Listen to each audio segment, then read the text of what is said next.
Hi, ako si Sarah, taga Scotland ako, pero nakapuyo ako sa Brno, Czech Republic. Nagsalo ko sa Brno sa naglikat nga bulan para magupod ako sa akong nobyo.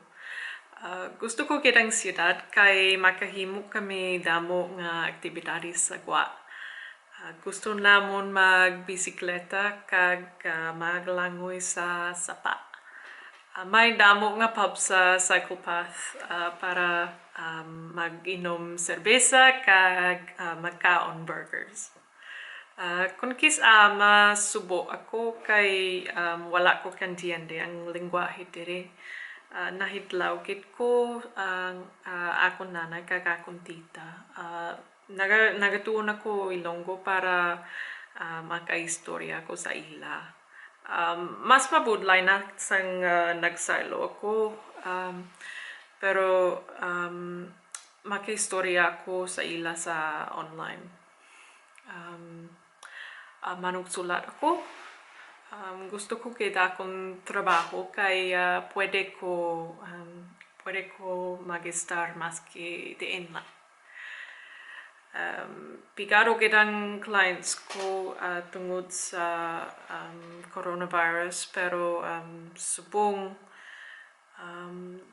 may mayara gamay lang. Okay lang na kay barato lang ang pag-star dire sa Brno.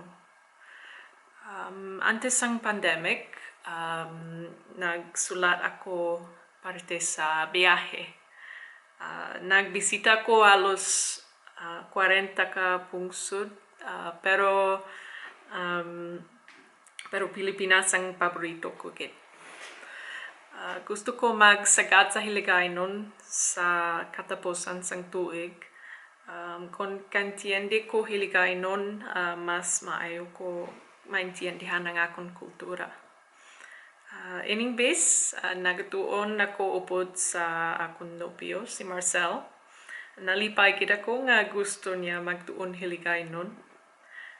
Kung magtuon ako upod sa iya, basi mas maayo kay makatumdum ako Hiligaynon.